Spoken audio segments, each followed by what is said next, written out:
City India news Telugu. Telangana రైతాంగ సాయుధ పోరాటానికి స్ఫూర్తి ప్రదాత చాకలి ఐలమ్మ గారి 40వ వర్ధంతి ఈరోజు మహబూబ్నగర్ పట్టణంలో వారి విగ్రహం దగ్గర ఘనంగా జరుపుకుంటా ఉన్నాం. వారికి నివాళులు అర్పిస్తూ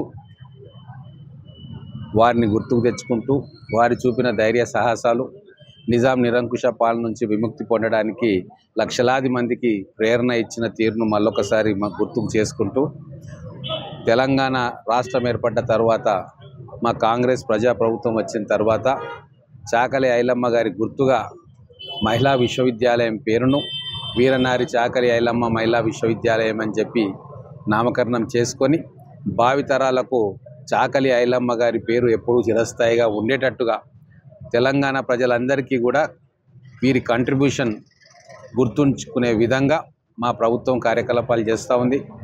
ఈరోజు చాకలి ఐలమ్మ గారి వర్ధంతి సందర్భంగా మన మహబూబ్నగర్ నగర ప్రజలకు ఒకటి చెప్పదలుచుకున్నా. మన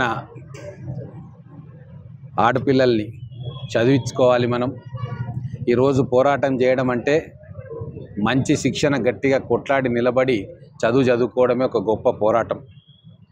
మనకు వనరులు ఉన్నా లేకున్నా నిలబడి చదువుకొని సమాజంలో ఒక గౌరవప్రదమైన స్థానం సంపాదించుకోవడమే ఒక గొప్ప పోరాటం.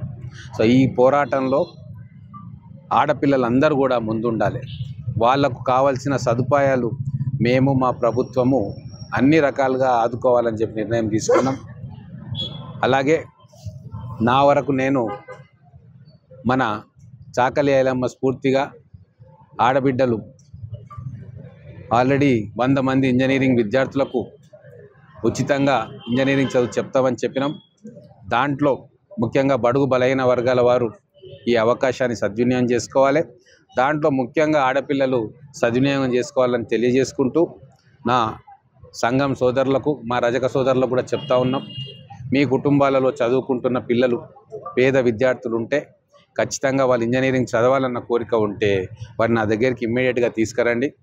మన పట్టణంలోనే ఉన్న జీకే ఇంజనీరింగ్ కాలేజీలో వాళ్ళకు ఫీజు కట్టించి వాళ్ళకు చదువులు చెప్పించే బాధ్యత నేను తీసుకుంటా అని చెప్పి ఈరోజు చాకలి ఐలమ్మ గారి 40వ వర్ధంతి సందర్భంగా మళ్ళీ ఒకసారి పట్టణ ప్రజలకు గుర్తు చేస్తూ ఉన్నా.